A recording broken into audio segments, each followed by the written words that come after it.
I am just here real quick to remind you, encourage you, and encourage myself that oftentimes when we are trying to find encouragement and affirmation from other people, from outside sources, sometimes all you have to do is crack open the Bible, and then you find the reminder that you need. You'll find the Word of God, the actual Word of God, is speaking into your situation.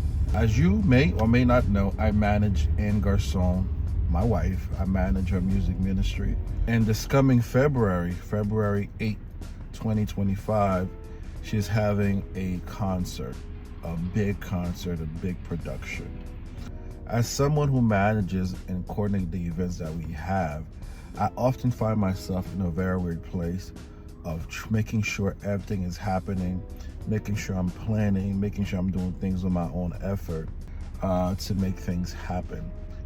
And that often leaves me in a place of anxiety, of worry, of concern, and everything else you could think that come along with putting together a big production. And I often find myself waking up in the middle of the night or early morning, whatever you want to call it, and I start to think about what is not happening yet, or what is yet to be executed, what is yet to be planned, what are the numbers looking like, and things of that nature. Meetings that need to take place, people that need to be recruited, tech, and of course, budget. Did I say budget? I start to worry, as I always do, not being able to go back to sleep.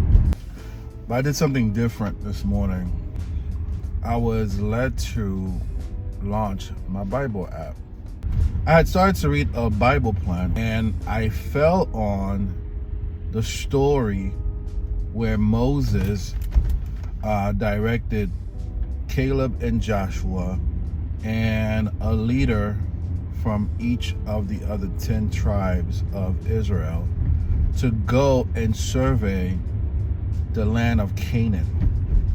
Now, mind you, this was a land that God already promised the people of Israel that he was going to give to them, right? So keep that context in mind. The land of Canaan was already promised and practically given to Israel, right?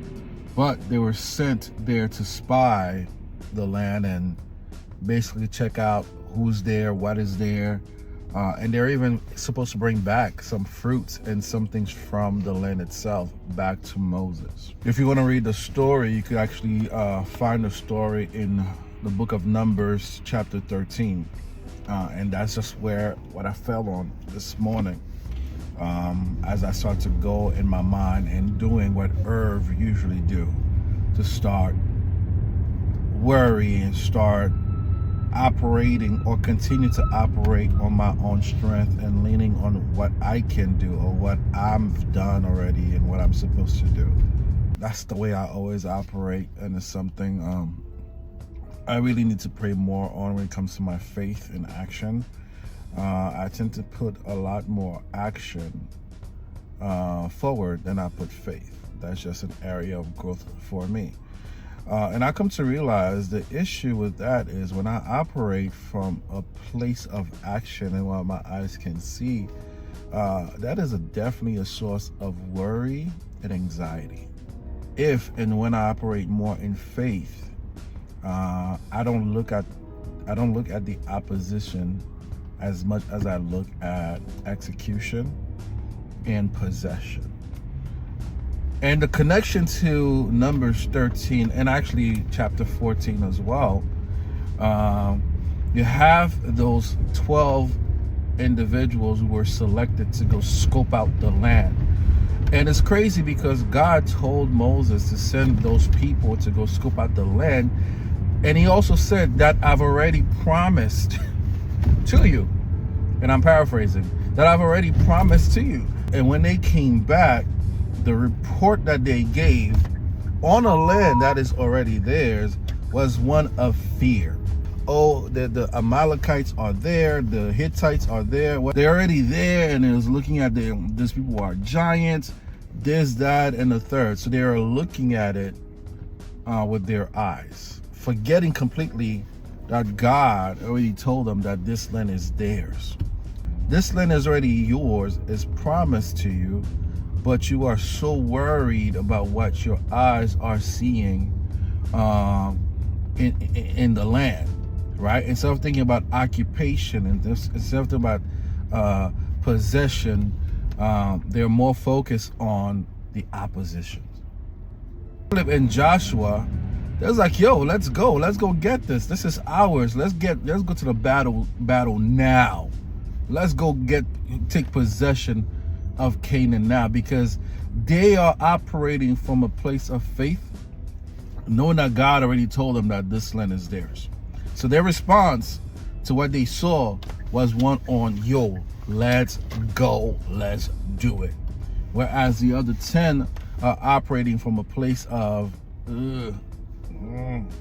this is why we are singing. I don't know if that's possible. Yo, what's crazy about the story is the fact that because of those 10 spies' unbelief and their fear and how they came back after surveying the land, they ended up getting punished. They ended up getting punished. They were not even able to step foot and be part of the conquering of Canaan. It's their generation that were able to possess the land, and only Joshua and Caleb actually got a chance to enter Canaan years later, because as a punishment that God bestowed upon them. So what is the application? For me, and hopefully for you, I believe the Lord's trying to tell me, yo, if you keep worrying about this event, about this concert, or about anything that you're trying to put together, because that's what I tend to do, because I try to go in and I'm looking at the logistics, and I'm seeing the logistics with my own eyes, not from a place of faith. This is what's going to happen. Yeah, this and that is not going to happen. Yeah, you're not going to meet your budget. Yeah, you're not going to get the people that you need to help you. Because I need you to fully rely on me, on God. Because I'm the one that gave you guys this vision. I'm the one that already told you that this event is gonna create a space of yearning, bringing back a yearning for the presence of God back to our community. So I need you to go in and spy, yes, but be ready to possess. And I was convicted this morning, and I couldn't go back to sleep. I stayed up and I prayed, and I read some more scriptures on the way to work. And this inspired me to make this video for you. If God is calling you to do something, and as you are looking at the logistics, make sure you are looking at it from a place of faith, because then you're going to be ready to go ahead and possess and conquer and overtake whatever it is that is asking you to do. But when you're looking at it from a place with your own eyes, right? When you're looking at it as the other 10 spies did, you're going to be looking at the giants. You're going to be looking at the oppositions. You're going to be looking at all the different components and people and things that is going to discourage you from making it happen. You're going to start saying to yourself, oh man, how can I make this? How can I actually do this? How can I actually execute this? Because you are looking at it from that perspective. But I believe that God was telling me this morning to be more of a Joshua, to be more of a Caleb, and go and be ready to possess what he has already told me, or told us, or told you. It's already yours. I believe that God is calling me to more of a place of reliance. He's already showing me that he got us. And not just for this concert, but for so many different things that my wife and I are working on in our ventures. And that's why I'm thankful for Anne Garcon, because she really balances me. Because when I go to her with the, oh man, this, that, and the third, this doesn't make sense. This math ain't mathing. She remind me, hey, the math might not be mathing, but let's let our faith be faithing. Oh, that's a bar.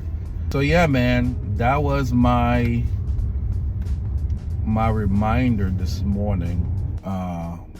Just be ready to possess your land. Whatever that land might be for you, be ready to possess it. All right? Bless you.